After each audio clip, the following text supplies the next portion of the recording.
Everyone, welcome back to this channel. In this tutorial, I will show you how to get the cinema stand mount speaker recipe in Hearttopia.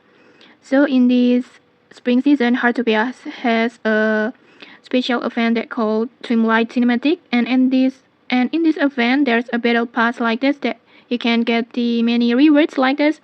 And if you want to get this cinema stand mount speaker, you need to reach battle pass level 12, and to level it up you need to collect festival points like this, that you can get these points from the town festival catalog rewards that available each week like this one, or you can also get it from the festival limited collections rewards over here like this, and you can also get it from the resident request or daily quests.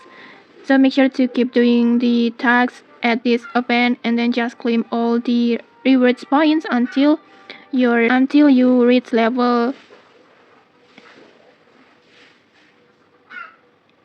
12 like this. And after that, next you can just go to your workbench and craft it anytime. And okay, that's it. If you found this helpful, don't forget to like, comment and subscribe for more tutorials. Thanks for watching and see you.